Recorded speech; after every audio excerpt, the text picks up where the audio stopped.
you're never going to get there if you don't know who you are and what makes you tick. I don't think we're being cognizant of who we are and how do we see the world and what do we want to give to the world. There's not enough people doing that. They're just kind of, they're like still on military mode, like just attack the mission. I was like, but what do you really love? What do you want to represent? What's going to motivate you to get out of bed and put your shoes on every morning? Welcome to the Veteran-Led Podcast, where we talk with leaders who use their military experiences to develop great organizations and continue to serve their communities.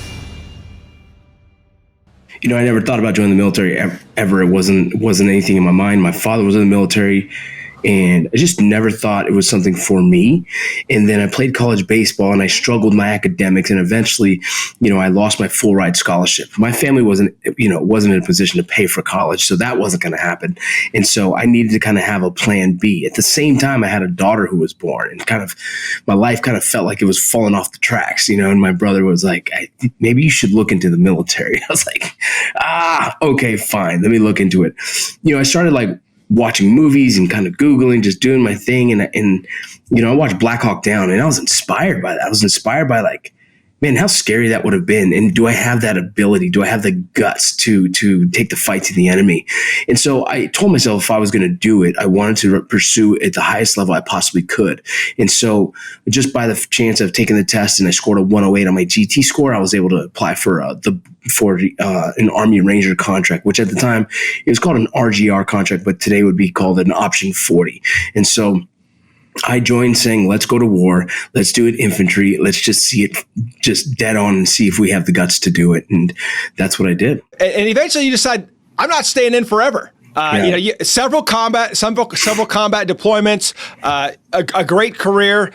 And then after your second enlistment, you said, I'm moving on. Why did you get out after that second enlistment? Yeah, it was tough. After the 3 tours, I ended up losing some friends. 1 in a training incident, 2 in combat. I wasn't there. I managed their funerals.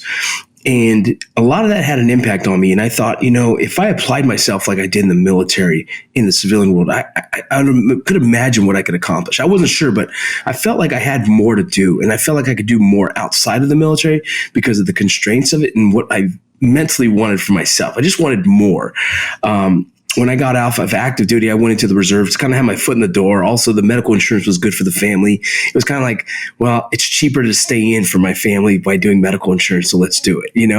I went into private prison, and then I as a prison guard there, and immediately knew I didn't want to do this for the rest of my life.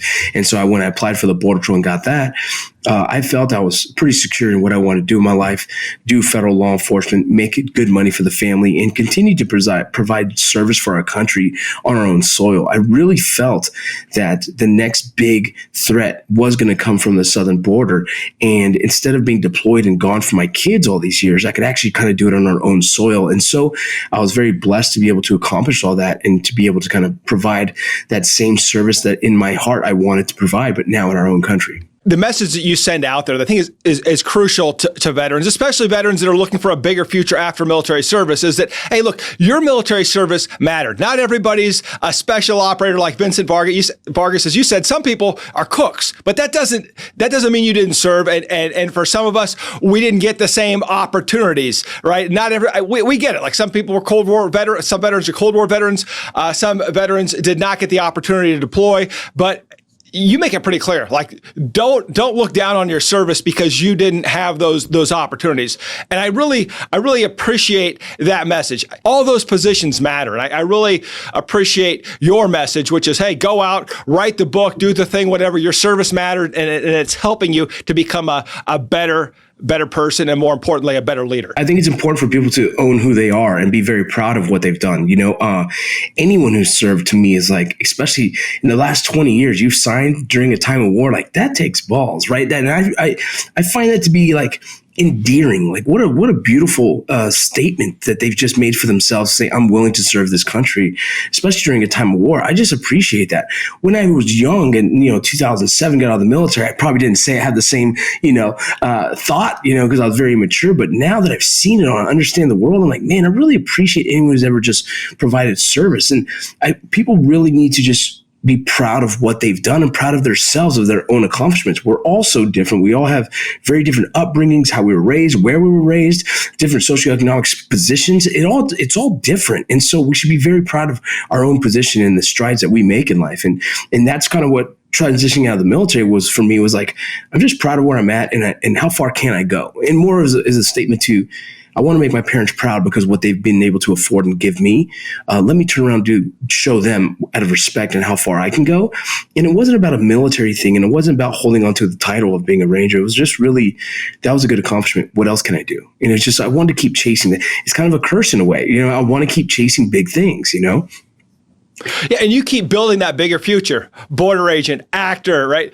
Producer. You develop all these new skills because you chase that bigger future. And like I said, this is the great example that you've set for veterans. And I want to make sure I hit the most important pieces. And I want to go back to now, you're out of the military. You are now a border agent, and you foresaw this was going to be a big deal. And I read in your book about the training in Artesia, New Mexico. I have to tell you that my last 2 years of high school, I went to New Mexico Military Institute in Roswell, and we had the Wazoo weekends back then in the early 90s, where we would go to El Paso, go across the border. You could go to the clubs there and get a bucket of beer, some flaming Dr. Peppers, and like dance and drink all night for $8. That was back then. It was safe. But when by the time you determined that there was a new threat, that wasn't happening anymore. How did you know that, hey, this is where the next battleground is going to be? Well, they talked about 9/11, and that started becoming a bigger topic, and then the introduction of Homeland Security. And when you start talking that, I was like, man, this is pretty crazy. And then we started looking into special operations. A buddy of mine who's the one who was telling me all this, like, look at the special operation. He goes, that's the threat. The threat's from the southern border. And it just started becoming like, man, you're right.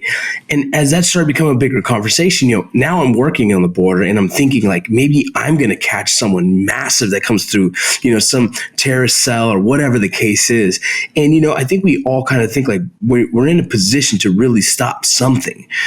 But now it's even bigger threat, right? And what's happening in our country is just crazy. So I felt more compelled to like tell the story of the career that most people didn't understand by writing a book about it, because like I knew how much I care about the career field, but as well as how important I believe it is to our country's safety.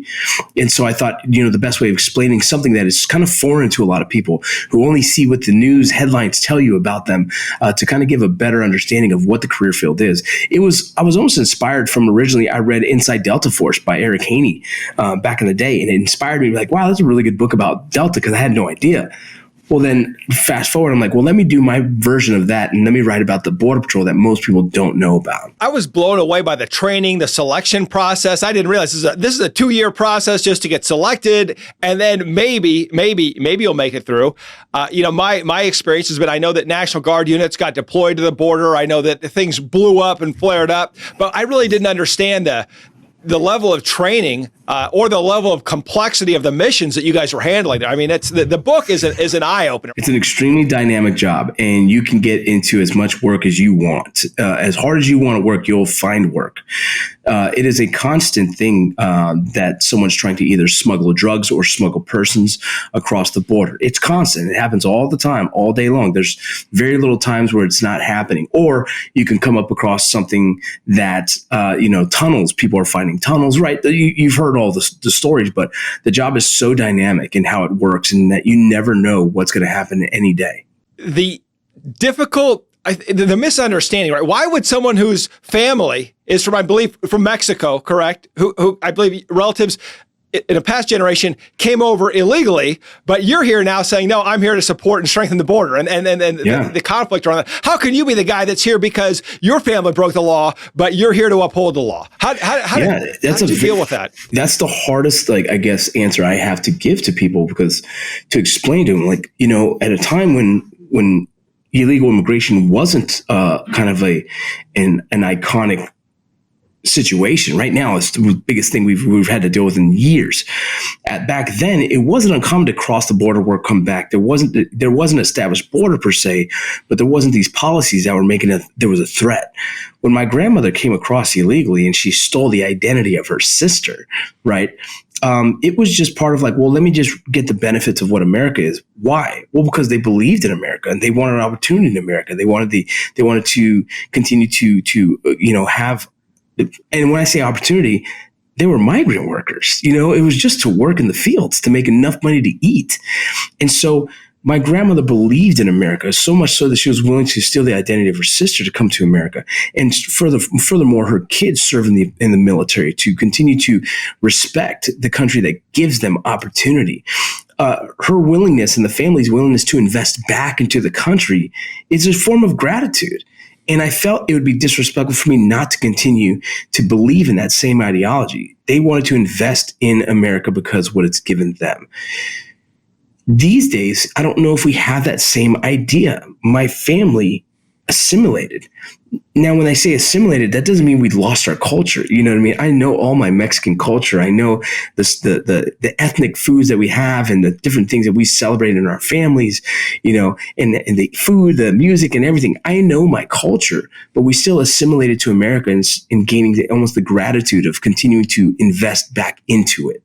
I think that's lost these days sometimes. People are confused in the fact of what they should do. How far do you invest into a country? Do you lose your identity? No, not really, but people feel that, they're being pressured to lose their identity. And I think it's just, it's part of an argument that is hard to even explain.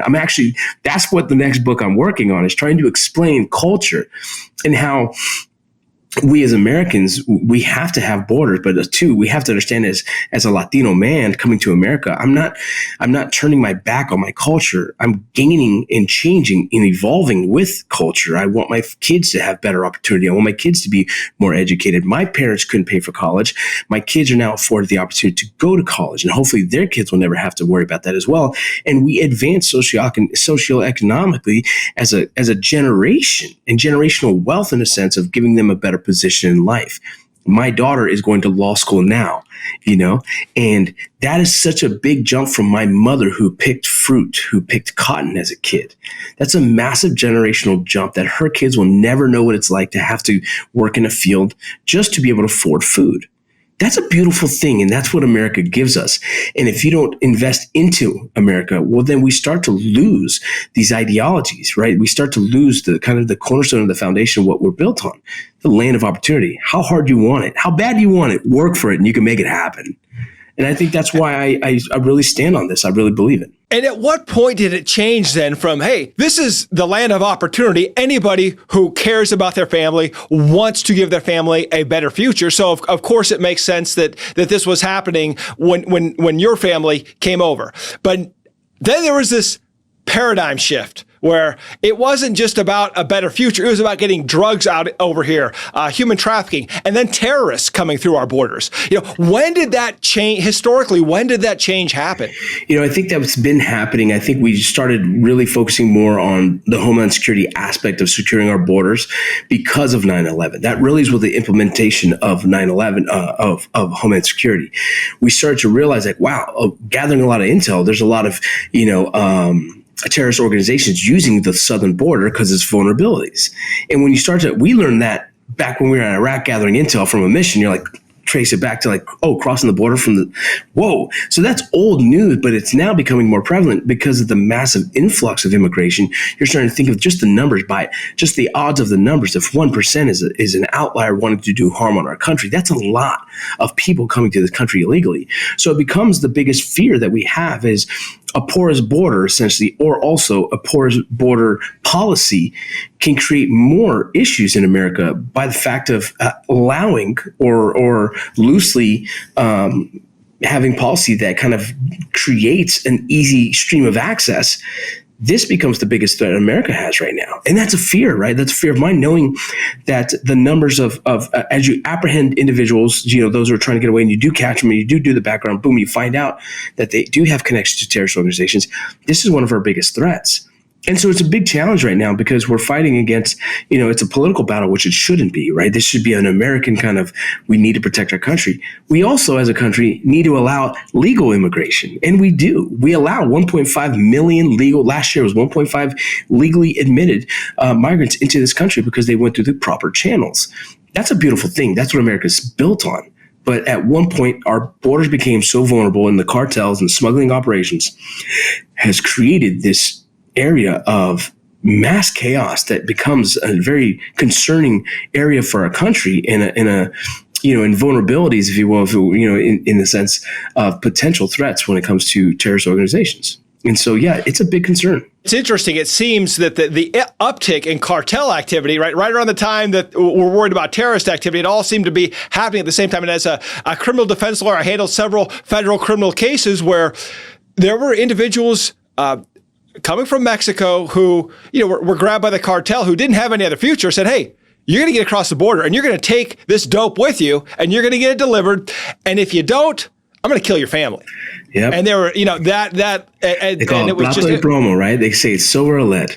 You either take the money, you take the bribe, or we kill you. You got to do it. Yeah, and it's just it's heartbreaking because then they come across and then they're facing, many of them 10 to life in federal prison, and of course there's their chances of ever becoming a U.S. citizen are now completely shot, completely and it's horrible. Yeah, exactly, and that's the hardest part about it is when people they want to argue about the whole border concept. Like, we really have to talk about how vulnerable these people are to be manipulated in this. They want the opportunity. They'll do it the right way if they could, but lack of information, lack of education, lack of anyone who's going to give them the information they need to know how to do it legally. And the only thing they have is these organizations who are corrupt, who are going to manipulate them, saying this is the only way, or you do it or we kill you. And that's unfortunate. And so those are things that that's a hard battle to fight. All we can do right now is focus on who comes into the border and how to protect that and what policies we put into place. The whole conversation is something that I think we need to start focusing a little bit more on, but also the reasons why I wrote the book is we have to have a little baseline understanding of what the career fields that do the job first too, because I think the only way we really start to attack this immigration situation is having a better understanding of what's going on in our border. And for me, what I like as a subject matter expert of the border career, sorry, my kids are out here. My daughter's laughing. But I felt like, well, at least let me do my part and write the book about border patrol. So then people will know that. And now they can go research other areas, even immigration, whatever they want to. But I felt it was my part to do that. Yeah, and I think it really painted a picture that most of us, like I said, our perceptions were much different because of the media portrayals of Border Patrol. And look, as you know, it's just, I imagine, just like the military, it's the bad things that sometimes get caught on video and then they're shared. And the good stories, if it doesn't bleed, it doesn't lead, right? But if we understand holistically how all this happens and going back to, what the cartels are doing, that was no different than what the insurgents were doing in Iraq, where we would have, the Taliban or ISIS or whoever, the terrorist flavor of the week would pay somebody, right? I remember this. They were paying them. They'd say, hey, look, what you're going to do is you're going to take this Toyota truck, you're going to drive right outside of Al-Assad, you're going to launch this mortar from your truck, and you're going to drive away. And if you don't, we're going to kill your family. But if you do it, we'll give you $20. Right? I mean, there was no choice. And it looks like the cartel uses the same tactics of, hey, you're going to take this dope across the border. And like you said, hey, silver or lead, your choice. Yeah. Wow. It's crazy times. How many years total did you serve then as a border agent? Just under 7 years. And then at the time, it was just kind of a weird transition in my life. I was going through a second divorce, and I was I had some businesses doing really well. And I was like, well, let me try and be home more with my kids. Let me try and be a better dad and see what that looks like, because I've been running and gunning for so long. I haven't been able to heal myself essentially with post-traumatic stress. I had a lot of issues with drinking at the time. And so it was kind of let me focus on me for a little bit, because right now I'm always dedicated to the mission, giving the government everything I could, but I was losing everything in my life. And so I decided to kind of make a pivot and walk away for a while and try and pursue acting because I felt it'd be a healthier avenue for me. Why make the leap to Border Patrol, make the leap to entrepreneur? What in you made you decide to take that leap? Because some people shouldn't, but what about you? Yeah, I've always been a risk taker in that sense, but I think it's more of a strategic risk taker. When I decided about the Border Patrol, I knew that the Border Patrol in 3 years would make more money than I'm doing now, than I was doing at the time, and I felt it had better, longevity and career fields that what I wanted to do.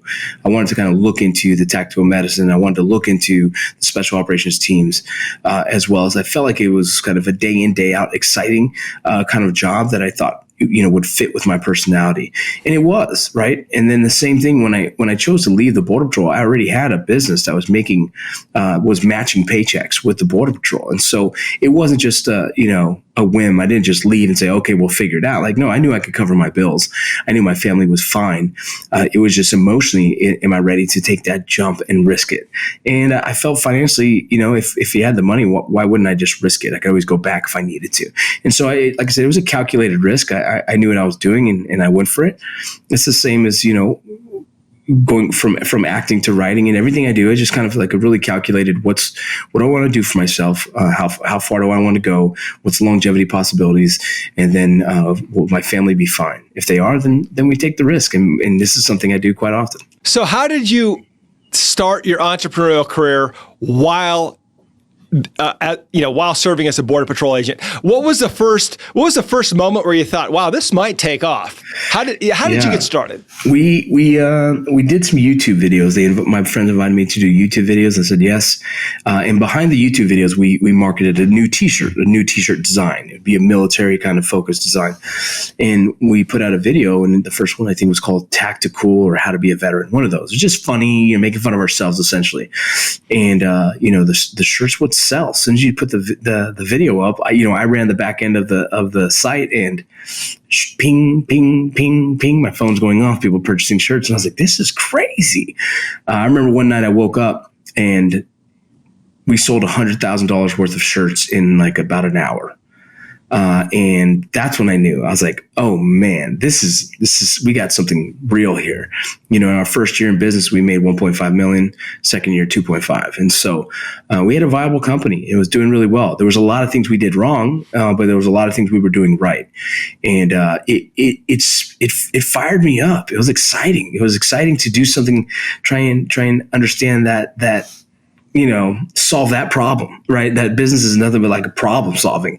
And so it was fun. And so when we saw the success in it, I knew there was a chance I could walk away from the federal career and really just try and have some fun with this. So at that point, the business, and let's face it, there's like 3 veteran T-shirt labels, and you're one of them at that point, right? Yeah, exactly. Yeah, we were competing with, we had Grunt Style and Ranger Up, two of the lead companies who ever did it, but we did ours. The way we did marketing was kind of, at the time, was just different. We didn't have a back end solidifying, emails. We didn't do anything right. We didn't have like the whole structure behind us. It was just make a viral video and sell a ton of T-shirts. And it worked for a while. It worked until it didn't work, And then what'd you do once it stopped working? We knew. We weren't sure when that was going to stop, but we started working on other things. And so we launched Lead Slingers Whiskey, was a whiskey brand. And then, what most people probably didn't realize was Range 15, the movie, was a big marketing push for Lead Slingers Whiskey. We used producing a movie, and the main sponsors of that movie was one of our whiskeys. You know what I mean? And so the whiskey, essentially, spoiler alert, was the cure for the zombie apocalypse. And then, it was kind of a cult classic movie that every military base installation location, we try to get the distribution rights to the city, and we'd be able to sell more Lead Slingers whiskey. And it was just a very smart kind of marketing plan, and it worked well. And the videos, they were powerful because veterans could kind of relate to us. They resonated with the message. It was fun. It was guys like them. You know what I mean? When you're looking at someone and represents you, it makes you want to support them a little bit more. And, we were in the front end of all that, and it was a really exciting time. Warning to non-veterans, you probably won't get a lot of the humor. Or you will, and you won't like it. But, I think it was the first cult classic for the veteran community since Team America. I think Range 15 was the next one. And that was what, like 15 years later, whatever, it was, but I mean, what a great opportunity for veterans to share our gallows humor if you will, right? Yeah. For us to, and like I said, most veterans laughed at it. I'm sure some found it offensive. I always say, look, if you're offended by something, I'm sorry that your parents didn't raise you to be tougher, to not allow people to offend you. Get over it. If you're offended, that's a reflection of you and your problems and your issues. These guys, veterans out there having fun, creating a movie for veterans to lighten, I think, I think to make light of some of the issues, but to laugh together, right? Laughter is a great medicine for all of us. And bringing the communities together was so powerful. It was something that was special, and it actually inspired me to continue to pursue the acting space. Since then, I walked away from all of those companies and started a few of my own, and really pursuing acting in itself as entrepreneurship.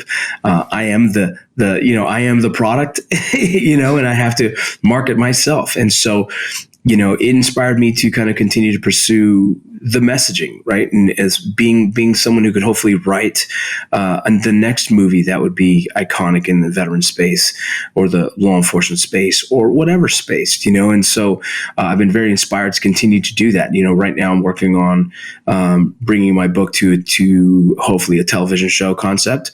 And so I'm working on that and I have a ton of military stories I think that deserve to be told, and I'm hoping that I'm putting my foot in the right places here in Hollywood to be able to get those stories told, and so trailblazing the Hollywood scene is not easy, and so I've been able to, get my place in some good meetings, and hopefully it continues to pursue. But it all comes down to the same thing. What I did in the military is, I'm the special operations military, but it was all just hard work.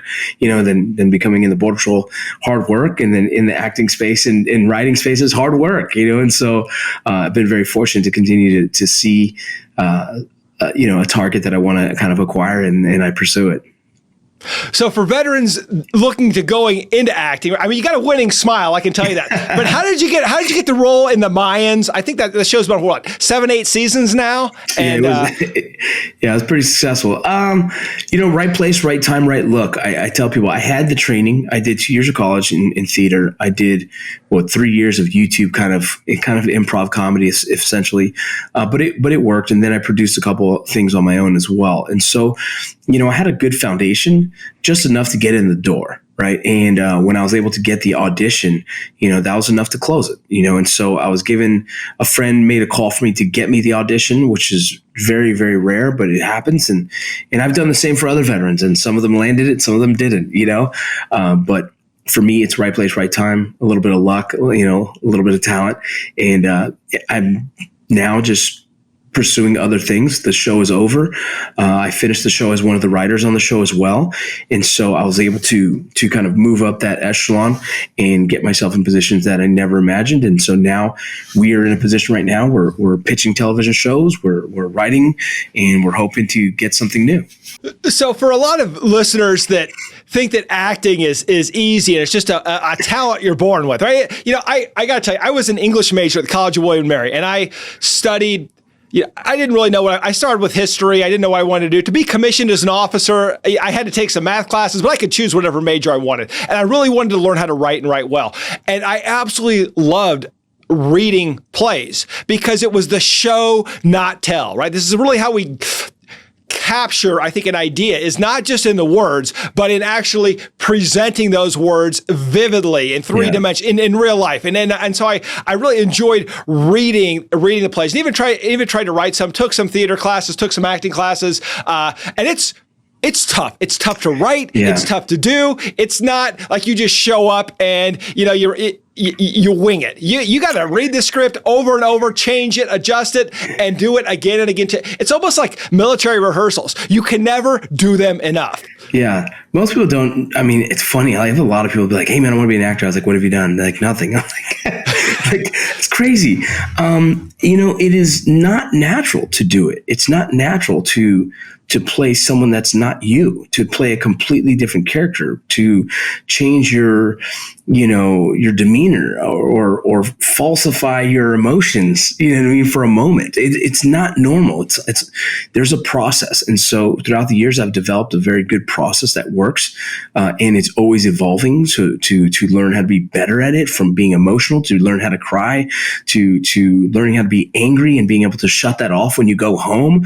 You know, there's a lot to this. And as well as what people like, I was watching a show last night, you know, I'm always studying different films, and there was a long scene, camera straight directly onto the actor. And it was probably about a 5-minute dialogue scene.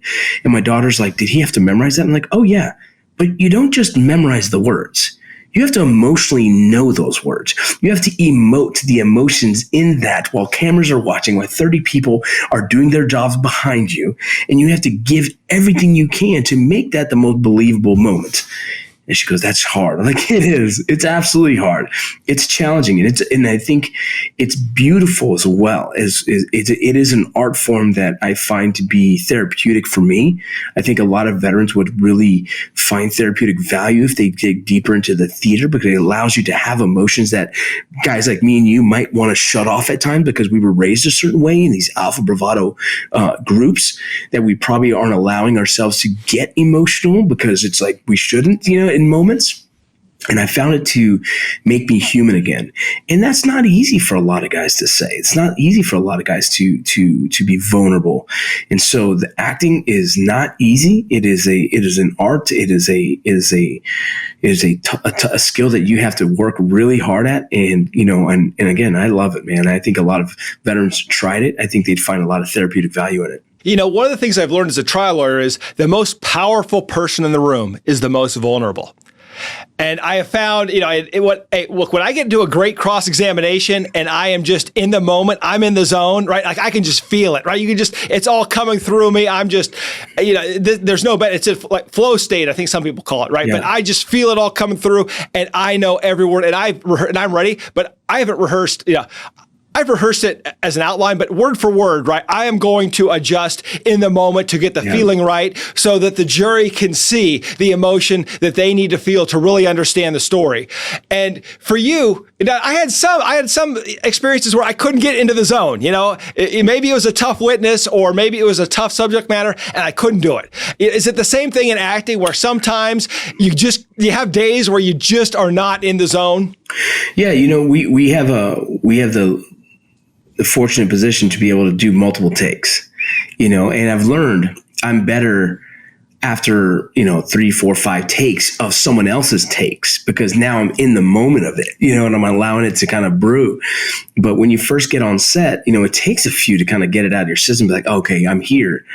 Be here now. Shut the phone off. Forget what's going on home, and be really good at this. Because when you're really good in your moments, good at work builds good work, right? It builds more work. And so we have to be good at all times. And so us as producers want the best scene.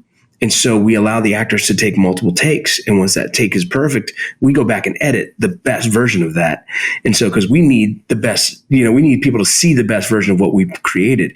And so us as actors get opportunities to do it multiple times. And that's a fortunate thing about it. We don't have to be perfect once. We have to find a way in 3, 4, 5 takes to get it perfect. Now, how do you do that? And then I've noticed the Vinny Rock podcast seems pretty raw. I don't even know if you edit it, right? I don't know, but it seems like you just come in there, no editing, right? Yeah, you just come in there, hey, this is me, this is and I want to have an honest conversation. I want to get to the truth here. And it's just, this is me as I am, right? So we got the polished version on screen, and then we've got the more real, authentic version in the Vinny Rock podcast. How do you do that? How do you not say, hey, this has to be perfect, and then can be free-flowing, I'm fine with it, mistakes are good, whatever? I think my wife always asked me the same thing. In college, like I would get like C's, and she goes, how are you okay with that? I was like, it's okay. I mean, I'm all right. I don't want to stress on things that I don't need to stress on. My real work is work, and that's unprofessional. I'm going to show up to be the best that I possibly can be. But everything outside of real work, I don't want it to feel like work. And if you make me rehearse a podcast, that feels like work. You know, I want to be able to have a conversation and be myself and be comfortable, because then I enjoy it. And then I actually like doing it. But when it becomes work, I don't want to do that no more. I want it to be anything I do in my house, my fun. I do this, the studios here at the house, right? Like there's the podcast, I do it all here, right? Because I want to be my own comfort. I want to have my friends join me. I want to have conversations that hopefully they're enlightening. And, and so, like I said, if it's something I do outside of real work, you're not going to get, you're going to get me that's honest. It's like the book. The book is a professional book, but it's my honest version of me, right? When you read it, it probably, if you ever audiobooked it, it sounds like a podcast, like a long podcast. And so I like to be honest and real, and I want people to see that side of me. I think it's important because I don't think being an actor and, this I'd say semi-famous has any value. I think that's absolutely worthless. I think, I really believe in my family. I believe in God. I believe in country, in no particular order. I think God is always first for sure, but God, family, and country. And so as long as I have that and I'm grounded to that, I don't care about the fame stuff. It's an interesting thing. It's a social construct. It doesn't really matter. But it's been able to open some doors that have been valuable. I have a new podcast coming out here soon. I'll be launching, Vinny Rock Podcast will stay. That's my baby, but I am creating something that's, going to focus a lot on the border stuff that I think is an interesting topic that we need to really discuss in a deeper way. And so it's opened a lot of doors for me, and I'm really, and I like that, but I'm able to be myself, and that's valuable to me. You do a great job of telling veterans it's okay to be yourself. And in fact, through your nonprofits and some of the work that you do, you try to bring that out. And I know it's not just, hey, let's have a conversation. It's, hey, let's do some things that bring that out. So tell us a little bit about that. Yeah, I started doing a lot of research. So I'm finishing up my master's in psychology, and only because I felt like I wanted to understand better the struggles we have as veterans, the suicide epidemics we struggle with, the alcoholism and everything else. And so as I've gone deeper into studying that and kind of understanding it, I really fell into the positive psychology side of things and understanding messaging. Part of my military career was psychological operations, right? And so in the psychological operations side of things is understanding messaging and how we use that for it to be successful. And then doing social media, all these things. So I kind of brought my worlds together. And for me, what we do one with the nonprofit, but two with Light the Fuse, it's just a men's group we do to help with men's mental health, is we've kind of reverse constructed this whole suicide focus, right? Everyone's like, suicide, we're like 22 a day. And I said, well, I'm not going to focus on the outcome. That's the most negative thing ever. I'm going to backtrack and say, well, how can I mitigate this? And so if you research the top 5 reasons why anyone would probably take their life, it's going to be relationships, finances, it's going to be post-traumatic stress or untreated. It's going to be alcoholism and pain. So, or addictions and then pain. And so those top 5 are the reasons why most people statistically have ended their own life. And so what I've introduced is, well, let's figure out how to manage these 5 areas of people's lives. So let's teach people how to be financially literate. Let's teach people how to heal trauma. Right? Let's teach them the different modalities of healing we could introduce them. Let's teach them how to have healthy relationships. Let's teach them how to be sober if needed, right? And let's teach them where they can how they can manage pain, right? So I have a bunch of resources through just my relationships. I've been able to direct traffic for guys to connect the dots for them, whether it be sobriety, whether it be financial literacy, whether it be, I get guys hormones checked to see where their hormone testosterone levels are. A lot of veterans have low T. That's a start to mental health, right? So then as well as we go into counseling, I introduce them to EMDR, I introduce them to breathing meditation, I introduce them to plant medicine if that's what they're interested in. I just open up the doors and say, here's options. If we can heal those 5 areas, if we can teach them and give them tools, well, then hopefully they'll never reach to terminal crisis, what I call it would be another word for suicide. For me, I want to mitigate, like us in the military, you as an officer, you're like, wait, is this training safe? You know what I mean? Well, what have we implemented, right? It's the same thing for me in life. It's like, is this safe? What have we implemented to make sure that we're safe? Well, we've implemented breathing tools. We've implemented different social groups. We've implemented different. So I just created a world that has my nonprofit. We write checks to veterans and law enforcement officers to get the help they need, whether it be any kind of psychology, any kind of counseling, any kind of modality of healing. In our men's group, group, we focus on creating a community of men who are willing, ready to grow and get better and become, the best version of themselves. The company Veteran is a positive psychology on the word veteran. It's promoting positive veteran, movements, positive veteran flow. And so everything in my world has been able to kind of direct traffic towards, I'm not going to talk about the negative. I'm focusing on where we're at now. Let's make it better. Let's fix it. And so that's what we do. That helps me. That's something I read a lot. I meditate. I do breathing. Those what work for me, Vince Vargas, right? But not everyone's the same. I'm sober. I've been sober just under 5 years now. All those things are different things that I've chosen to do in my life and given myself tools to make sure that I'm in a mentally healthy, physically, emotionally, and spiritually healthy. And so that's what I've done. And if all I can do is help guide other people, I will. I'll show them, like, here's a different route you can take. It's on you. It's up to you. What works for us, right? What works for one person won't work for the other. And that same Absolutely. way that some people should not become entrepreneurs. Some people should not become actors. Some people, shouldn't become border patrol agents, especially after leaving the military, right? It's what works for you. And I think, unfortunately, people see, Vincent Vargas as this guy's ultra successful.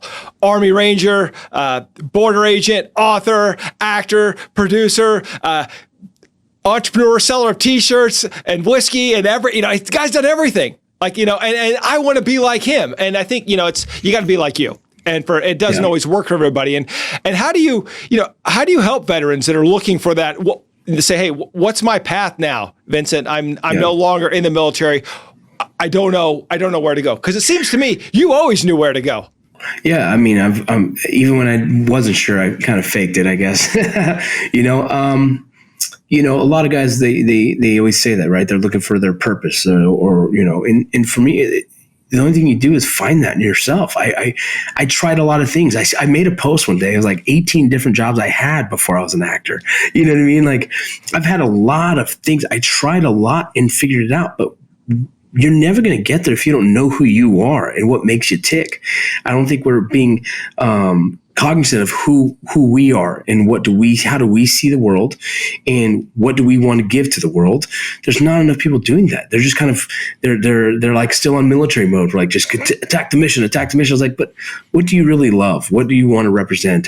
What's going to motivate you to get out of bed and put your shoes on every morning? That's what you should pursue. And it doesn't mean it has to be an actor. This is, like I said, doesn't mean anything to me. I feel a lot better about some of the border consulting I do. I feel really good about that. That kind of fills my cup. Working with veterans, working with men trying to find happiness in their lives, that fills my cup. The acting stuff pays bills, And so I think people kind of see on the social media think like acting would be great. Like, but is that what's going to fill your cup? Because I think you need to pursue what fills your cup. And how do you know? Well, you really have to get to know who you are. You got to know yourself, and you got to try things, and you're going to find things you don't like and say, okay, I tried firefighting, right? Not for me.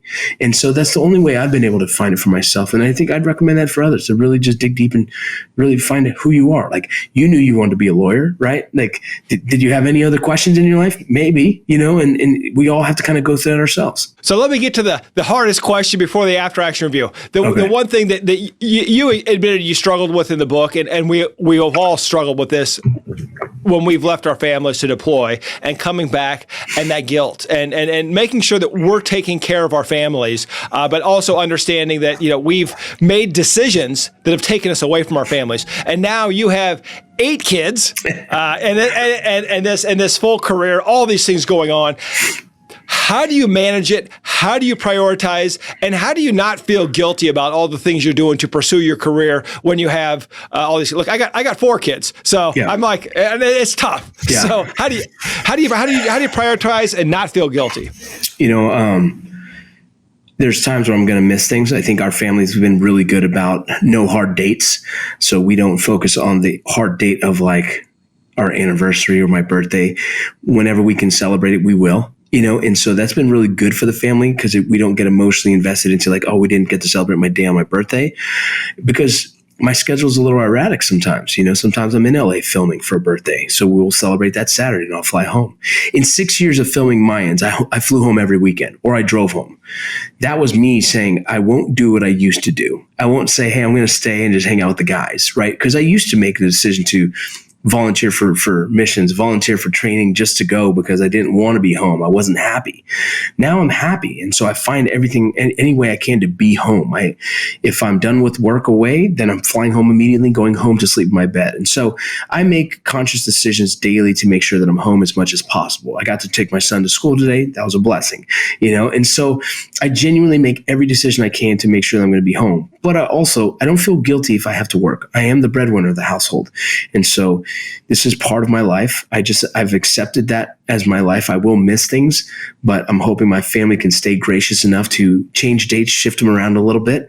But our goal as a family, me and my wife, we both agree, like if acting gets too much, well, then I stop acting and I come home and do something different. And we just have to stay in line with that message for ourselves. As long as me and my wife are comfortable with it and we can manage it and I fly home as much as possible to see the family, we're good. If it gets to a point where it's overwhelming, then we're done. We find something new. Great advice, and it's tough to manage. And I love the fact that you don't get stuck on any days, no hard dates. And I remember at one point I had to work over Christmas, and someone said to me, and I don't know if this is true or not, but they said, John, there is no evidence that Jesus Christ was born on December 25th. You can celebrate Christmas before or after. Now, I don't know where December 25th, that was true, but I thought that was some great advice that, hey, I can have Christmas with my family before or after. I would love to, say every Christmas I'm going to spend it with my family, but, I've having been through a divorce and not always getting my kids on Christmas Day, it's tough, but it is, hey, we can celebrate when we celebrate, and that doesn't change anything. And it would be great if every holiday, everything just stopped. But it didn't. We were deployed during holidays. Yes. This is just how life is, and that doesn't mean that diminishes the value of those holidays or spending that time together. We just don't have to do it on that date. And I think that as an entrepreneur, there will be opportunities where you can say I put the family first, but I have to do this now to get us a bigger, better future as a family. I spend the time now to buy us a bigger future. Yes, love it. Yeah, I love that.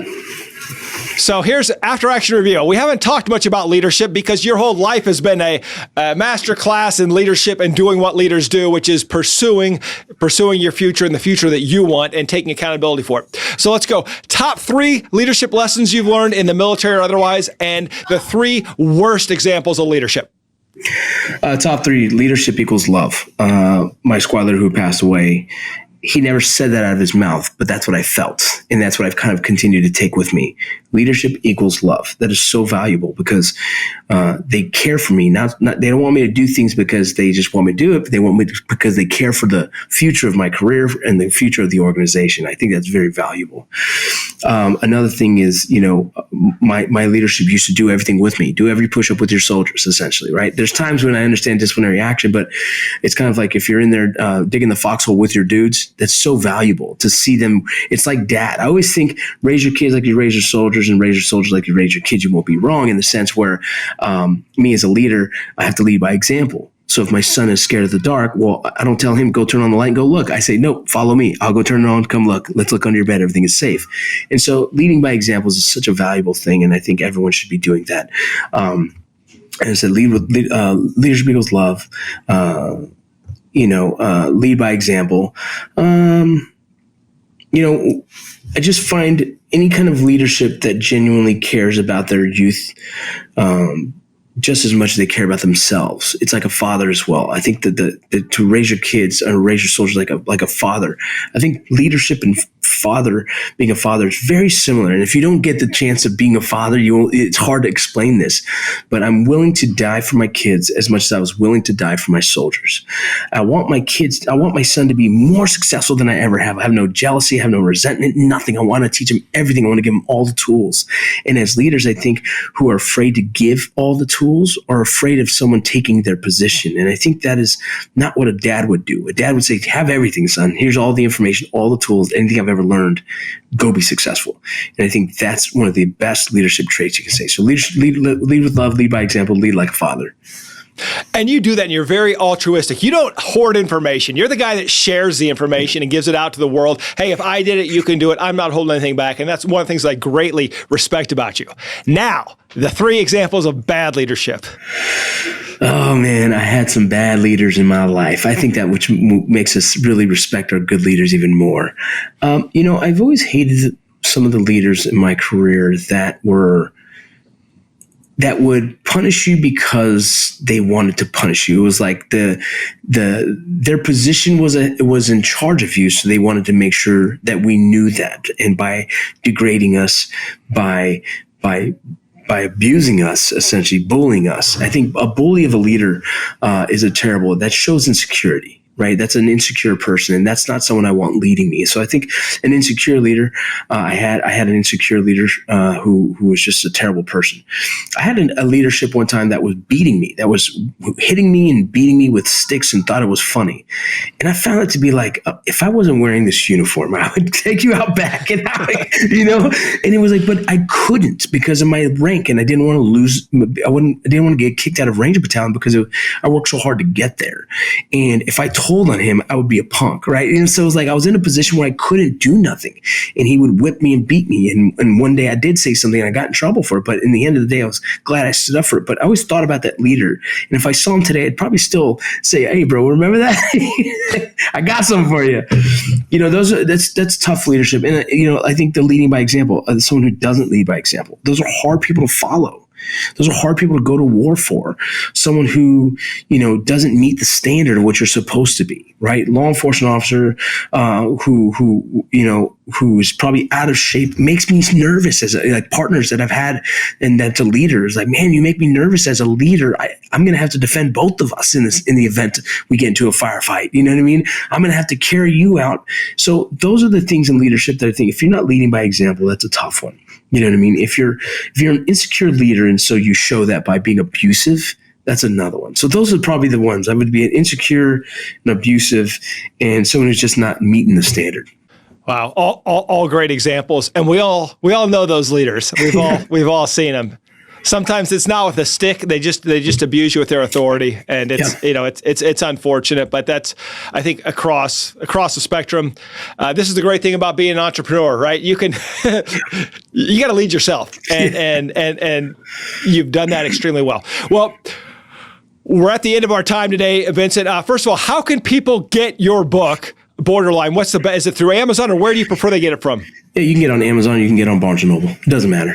Yeah, you can pretty much anywhere you buy books, you can find it. And can you give us the name of your new podcast, or we just got to keep listening to the Vinny Rock podcast to find out? Yeah, you'll see it on social media. It'll be coming out here soon. I think we're going to announce it late January. I'm really excited about that. But, check out the Vinny Rock podcast. Check me out on social media. If you guys have any questions, I answer every message. So, thank you for the time, honestly.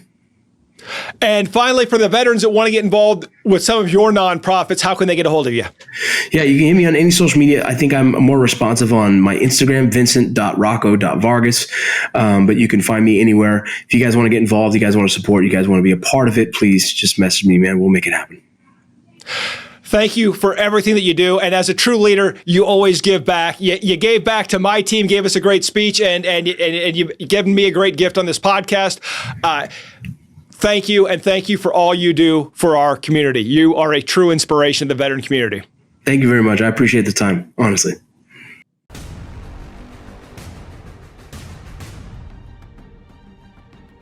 Thank you for joining us today on Veteran Led, where we pursue our mission of promoting veteran leadership in business, strengthening the veteran community, and getting veterans all of the benefits that they earn. If you know a leader who should be on the Veteran Led podcast, report to our online community by searching @Veteran Led on your favorite social channels and posting in the comments. We want to hear how your military challenges prepared you to lead your industry or community, and we will let the world know. And of course, hit subscribe and join me next time on Veteran Led.